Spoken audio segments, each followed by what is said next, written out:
그러면 베이징 먼저 시작을 하려고 네, 하는데요. 베이징 네네. 패턴에 대해서 설명을 해드리는데요. 그러니까 워낙 그냥 뭐 요즘엔 일반인들 사이에서도 악명이 높아가지고 맞습니다. 근데 이제 선수들도 이 패턴, 베이징 패턴이 시합에 딱 정해지면은 일단은 좀 두렵게 생각을 많이 네, 하죠. 네. 그러니까 이제 평가전 자체나 이제 뭐 국가대표 선발전도 마찬가지고 시합을 했을 때 그만큼 어려움을 느끼는 선수들이 많거든요. 근데 지금 기량이 아주 뛰어난 선수들도 뭐 구질도 좋고 리리스 타이밍이나 뭐 구질 정확도 높은 선수들인데도 그만큼 어려움을 느끼는 거 보면은 그 일반 선수들이 느끼는 거는 그 몇 배 이상이 될 거라고 그렇겠죠. 생각이 들거든요. 네, 네, 네. 근데 치는 것만 봐도 좀 어려워요. 일반 선수들이 한번 이렇게 유료 정비를 해가지고 레인 패턴을 이렇게 해놓고서 이제 치는 거 보면은 그냥 아무것도 모르는 상태에서 왜 저렇게 칠까 할 정도로 예, 그 포켓에 넣기가 진짜 힘들고 그리고 또 스페어 잡기도 또 어렵고 예. 왜 레인 변화가 더 쉽게 올 수도 있는데 왜 이 정비만 하면 선수들이 치면 칠수록 더 어려운 변화가? 그러니까 일단은 스트라이크 에어리어가 좁잖아요. 네. 넓고, 예, 그러니까 이게 스트라이크 에어리어가 넓다는 거는 이 각도가 처음에 딱 레이다운 포인트에서 브레이크 포인트까지의 각도가 그러니까 스판 미스를 해도 스판 미스를 하면은 이제 브레이크 포인트가 이제 이 오차가 커지잖아요. 그죠, 변화가 생기죠. 근데 이제 하우스 컨디션이나 이제 뭐 시운 렌 같은 경우는 이 각도를 이 오차 범위를 다 받아주는 거예요.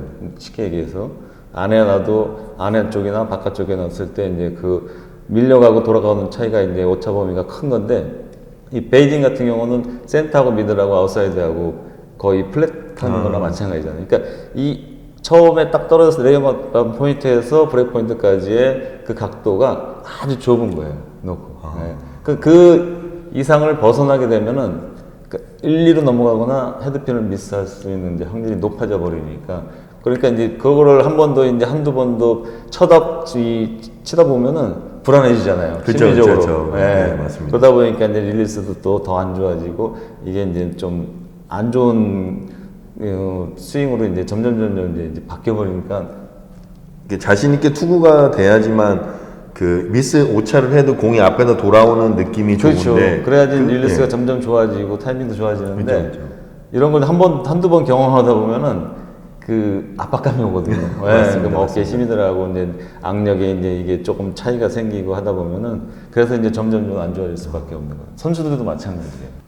근데 지금 전체적으로 이제 뭐 제일 어렵게 느낄 수밖에 없는 게 비율이잖아요. 네네네. 티올이라고 예, 센터하고 네. 미들하고 뭐 센터하고 미들하고는 거의 뭐 이분이라고 봐야 되죠. 그쵸. 예, 그리고 미들하고 이제 아웃사이드하고 이제 차이가 0.5 한 4, 3 정도 예, 차이인데 거의 플랫하다고 봐야죠. 그러니까 보통 이제 말하는 스포츠 컨디션보다도 조금 더 어려운 비율이 되겠는데요. 근데 이 상태에서 그러니까 오일 자체도 센터 오일이 볼륨 자체도 그렇게 높지가 않아요. 그러니까 여기 수치로는 이제 900으로 나와 있는데요. 보통 1000에서 1050 정도의 볼륨이 센터에 많이 이제 도포를 하는데 이제 이건 그 자체도 컴바인드 자체도 좀 오일 양이 좀 작고 그러다 보니까 이제 이게 변화도 심할 수밖에 없고 백핸드에서 이제 그러니까 회전이 좋으면은 끝에서 이제 볼이 백핸드에 가가지고 헤드핀까지 이제 들어가는 입사각도도 그렇고 엔트리라고 그러죠. 그러니까 이게 너무 예민하게 되면은 어렵잖아요. 그렇죠.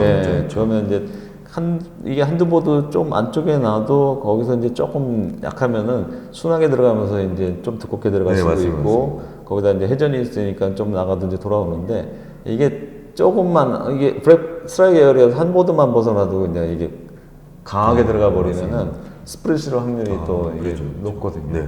특히 또 회전이 많고 RPM이 높은 선수들은 그렇죠. 그런 확률이 훨씬 그러니까 상대적으로 이게 막 강하게 풀립성으로 강하게 들어가면은 뭐 포켓만 들어가면은 스트라이크를 더 쉽게 칠 수 있을 것 같은데 오히려 이 사람이 진짜 로봇처럼 똑같이 던지시는 거잖아요. 그 타이밍 뭐 손목 틸트 때도 그렇고 릴스 타이밍도 그렇고 조금씩은 달린데 그게 레인이 좀 순하면은 그 영향을 덜 받는데 레인이 백핸드가 또 강하면 강하고 이제 막 이게 좀 본드라이 시키라고 네, 네, 이제 네. 이게 완전히 백핸드가 이제 좀 짧게 뭐 드라이가 좀 길다고 말씀하시는 거죠. 그렇죠. 네네. 버퍼가 네. 또 길고 그러면 오일이 또 아무래도 볼륨이 네, 좀 네. 약하니까 꺾이는 각이 이제 예민할 수밖에 없잖아요. 그럴 때 제일 어려워요. 근데 이게 네. 회전력이 RPM이 좀 이렇게 높지 않은데도 어려움을 느끼는데, 그러니까 이 회전력이나 RPM이 높은 선수들 같은 경우는 더군다나 이제 로테이션 틸트가 조금 더 큰 선수들은 엄청 어려움을 느낄 수밖에 없죠. 그러니까 일단은 이 선수들도 좀 시운레인하고 이 베이징하고 에버리지가 막 한 20점 네, 정도 네, 차이 네. 나듯이 저도 마찬가지예요. 일단 마음가짐을 네. 내가 에버리지가 만약에 뭐 200이다 그러면은 한 맥시멈 190, 뭐 미니멈 한 180 정도 친다는 느낌으로 생각으로 이제 일단 마음가짐을 좀 공략을 그렇게 해서 이제 좀 그러면 좀 편해지잖아요. 아, 네, 맞습니다. 어려운 데서 내가 똑같이 쉬운 데에서 치는 것처럼 뭐 200, 210을 치려고 그러면은 스트라이크 포켓에 넣기도 어려운데 한두 번 치다 보면 이제 급해질 수밖에 아, 없거든요. 좀 더 이제 여유를 가지고 좀 더 릴렉스하게 치기 위해서는 일단 그래서 볼링이 이제 뭐 멘탈 하는 이유가 이 레인 상태에 따라서 패턴에 따라서 이제 그런 것도 이제 좀 조절할 줄 알아야 되거든요. 근데 그 일단 그런 마음가짐을 갖고 일단 앵글은 최대한 줄이려고 노력을 해야 돼요. 최대한. 네. 예. 그러니까 내가 갖고 있는 볼 중에서 제일 좀 더 스피드가 긴 볼, 랭스가 긴 볼, 그 물론 이제 백핸드가 이제 반발력이나 이제 뭐 핀켈이나 이런 건 조금 좋은 볼을 쓰면 아무래도 유리하겠죠. 그러니까 일단 스피드가 랭스가 길어야지 앵글을 좀 작게 써야지 그만큼 스트라이크 에어리나 이 오차가 좀 더 적어지니까요. 놓고 예. 네. 앵글이 클수록 그만큼 더 이제 이게 정확도나 오차가 클 수밖에 없거든요. 예. 그러니까 그런 식으로 볼을 선택을 해가지고, 그러니까 뭐 좀 약간 미들하고 아웃사이드 딱 경계에서 일단 공략을 하면서, 네, 거기서 이제 변화에 맞춰서 이제 볼을 좀 더 이제 레인이 좀 순해지면은 그때부터는 이제 조금 에어리지가 좀 넓어지거든요. 아, 예, 맞습니다. 스트라이크 에어리가. 네, 그럴 때 이제 좀 칠 수 있는, 그리고 이제 일단은 뭐 백핸드에서 움직임이, 그러니까 이 회전력이 이제 이게 좀 강하게 들어갈 수 있는, 그러니까 뭐 각도가 아니고, 예, 항상 이 백핸드에서 움직임을 조금 더 역동적으로 움직일 수 있는 릴리스가 일단 제일 중요하죠. 예, 뭐 앵글을 줄이는 것도 중요하지만은 이 그 볼 패턴의 이제 뭐 회전력이나 이런 게 이제 움직임이 구질이 일단은 백핸드에서 움직임이 좀 역동적으로 또 움직여줘야지 얇던 두껍던 이제 피넥션이 나올 수가 있으니까요. 지금 말씀하시는 건 자전을 말씀하시는 네, 거니까 그렇죠. 스키드, 그 훅, 롤에서 롤에서 맞게끔 이제 그렇죠. 조절을 좀 해야 된다. 선수들을 이제 시합을 하고 이제 기록을 해놓은 게 있거든요. 네네. 근데 이제 베이징 패턴에서 보통 이제 국가대표 선수들이 8명에서 이제 그 뭐 시합을 하고 평가전 했을 때 보통 중간 정도 레인이요. 그러니까 미디엄 정도 스코어가 나오는 레인에서는 1300 중반대거든요. 중반대. 네네. 그리고 조금 이제 쉬운 레인 같은 경우는 1300 중반에서 이제 1400 초반대. 네. 근데 이제 조금 어렵다 하면은 이제 1300 초반 밑으로 이제 내려가게 돼요. 네네. 근데 특히 베이징 같은 경우는 이제 1300을 넣기가 어려워요. 그러면 평균 점수가 한 20점 가까이 나는 그렇죠. 점수가 나오는 좀 거네요. 쉬운 컨디션, 그러니까 뭐 도쿄 패턴이라든가 서울 패턴에 비해서는 거의 한 20점 정도 차이가 나는 거죠. 근데 그 특이한 점은 여자 선수도 똑같아요.